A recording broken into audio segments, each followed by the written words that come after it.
Welcome, one and all, sisters, brothers, fathers, mothers, to another one of my special wizard tales.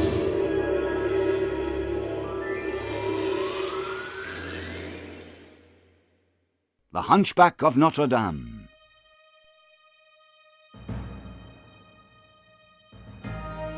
It was New Year's Eve in the year 1599. Following 100 long years of war, the people of Paris were preparing to celebrate peace and freedom. The huge bells of the grand Notre Dame Cathedral rang out across the land as crowds of people gathered to rejoice in the dawning of a brand new century. Dancing into the hearts and pocketbooks of a generously happy crowd was an extremely beautiful gypsy woman named Esmeralda. As one strange and bitter man, who just happened to be Lord Frollo, brushed her away, he revealed an ugly purple birthmark on his hand. Ah! On your hand! You have the mark of evil! Shrieked Esmeralda. Both stunned by this revelation and captivated by the incredible beauty of Esmeralda, Lord Frollo returned to aid King Henry. As they observed the cheerful crowd from the royal balcony, Esmeralda emerged to dance for the king. The king, too, was hypnotized by her beauty as he asked her name and then tossed her a gold coin. Ha! Does a man's eyes good that are, Frollo, seeing such beauty? Commented the king. With that, Lord Frollo realized that his weakness to Esmeralda's beauty was a danger to himself. As Esmeralda continued to whirl through the crowds, she was suddenly interrupted by an eye peeping through the fence. One man recognized the eye to be that of Quasimodo, the hunchback bell ringer from the Notre Dame Cathedral, and shouted, "After him!" The crowd charged after Quasimodo and his trusty 2 white doves until he was cornered at the base of an empty stage. He nervously scrambled up the stairs as the crowd cheered and demanded a performance. "Dance for us! Dance for us!" They screamed. In complete bewilderment, Quasimodo began to dance. The crowd roared in laughter, and they crowned him the King of Clowns! When Esmeralda attempted to visit the king to beg for help for her people, she was met by a large and frightening guard. What do you want? Come to harm the king, have you? Insisted the guard. You people are thieves and murderers. You're under arrest. He continued. Esmeralda escaped his grip and ran for her life. The furious guard took after her and followed her to Notre Dame, where Padre Jean-Paul offered her the protection of the cathedral. You will be safe here. Quasimodo, the bell ringer, will care for you, comforted the Padre. Unfortunately, the name Quasimodo rang no bells with Esmeralda. The bells of Notre Dame tolled wildly as the countdown to the new year began. Inside the cathedral, Quasimodo swung crazily from rope to rope, while Esmeralda and Jean-Paul prayed for change and understanding in the new age. Just then, Frollo burst into the cathedral. Outraged by the sight of a gypsy praying, he grabbed Esmeralda. How dare you? You're a witch who steals men's hearts with your beauty and then sends them mad, mad, mad! For the sake of men everywhere, you shall be burned at the stake for your own good. He blundered. Shocked at the intrusion, Padre Jean-Paul sent Esmeralda up to the bell tower where Quasimodo was resting.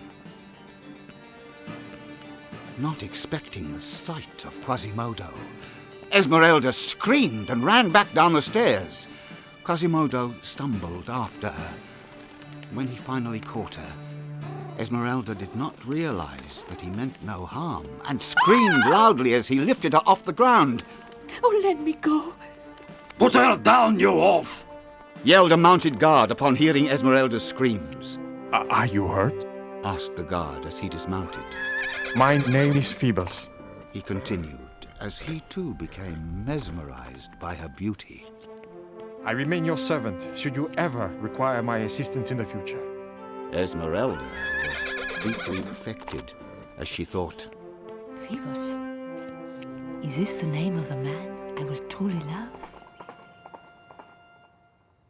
Poor, confused Quasimodo was hauled off to jail and charged with kidnapping. As he stood chained in the courtroom, a stern judge sentenced him to 2 whole days in the public stockade. No! Quasimodo not hurt anyone! He protested. As Quasimodo's guardian, Lord Frollo agreed to his punishment. However, he was able to persuade the judge to arrest Esmeralda as well. The woman should be punished for casting a spell on him. She's a witch, insisted Frollo. When Padre Jean-Paul explained to Esmeralda that Quasimodo was almost deaf from the bells and would have never hurt her, she realized that she had made a terrible mistake and dashed off to the stockade. She found Quasimodo sad, frightened, and very thirsty. She gave him water and apologized above the badgering and abuse of the tormenting crowd. Oh, please, Quasimodo. I am so sorry for what I've done to you. Pleaded Esmeralda. Quasimodo was so grateful. When he was finally released, he ran back to the comfort of his bell tower, where he happily recalled the face of Esmeralda, his beautiful new friend. But Lord Frollo had not given up on his pursuit of Esmeralda, and when he recognized her dancing at a masked ball, he immediately ordered the guards to arrest her. Arrest her and take her to the Bastille! Screamed Frollo. Phoebus jumped in to shield Esmeralda, but was knocked to the floor as the guards ushered her away. Esmeralda! Cried Phoebus helplessly. Even the judge found himself mesmerized by the beauty of Esmeralda, and therefore he too believed that she must be a witch. I sentence you to death! Decreed the judge. Esmeralda wept at the realization that she was going to die. When Quasimodo learned of Esmeralda's dilemma, he became irate and hysterically rang the bells in protest before rushing to her side. Touched by his concern, Esmeralda assured Quasimodo there was nothing he could do as she reached through the prison bars to caress his face. Upon witnessing this affection, the guard shrieked and smacked Quasimodo with his baton. An angered Quasimodo threw the jailer against the wall, while his trusted doves delivered the cell keys to Esmeralda. Together, they escaped back to the bell tower. Lord Frollo was enraged with the news of Esmeralda's escape. Realizing that she was again protected by the church, he immediately went to the Archbishop to demand her release. When the Archbishop refused, Frollo vowed to take his case to the king. The church is harboring a witch! He protested. Lord Frollo was not the only one to plead the case of Esmeralda to the king. Phoebus had a signed petition for her pardon, and Padre Jean-Paul himself wished to ask the king to pardon Esmeralda, for he now concealed the confession of Frollo's lie. As all 3 men stood before the king, Lord Frollo cracked under the pressure as he exclaimed, All right. It's a lie I invented to have her removed from my life. To stop me from going mad. Mad! The king now had no choice but to sign the pardon and free Esmeralda. Lord Frollo just could not accept the king's ruling and decided to do away with her himself. He frantically fled to the bell tower where he encountered Quasimodo. Frollo pounced on Quasimodo and the struggle began. They rolled and grappled until Frollo succeeded in shoving Quasimodo off the beam. Luckily, Quasimodo caught hold of the bell hammer. Swinging wildly, he lunged back at Frollo, knocking him off the beam and sending him crashing to the cold, hard floor far below. It was the end for Frollo. Now, Esmeralda could truly be free. Phoebus and a large crowd of people had arrived at the cathedral to bring Esmeralda the news of her pardon. Upon seeing Phoebus, Esmeralda flew into his arms. Grateful that she was unharmed, Phoebus held her tightly as he exclaimed, You are safe, and you are free. The king has pardoned you. The crowd cheered with joy at such a happy sight.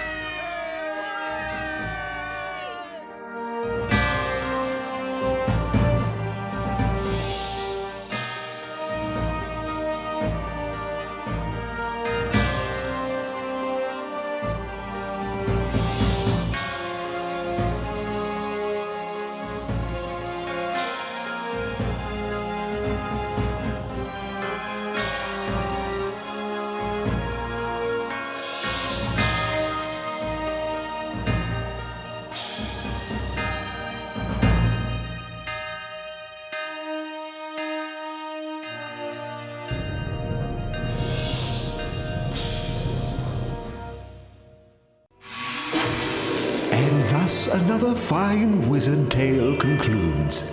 Sisters, brothers, fathers, mothers, join me again soon for another classic tale. Won't you?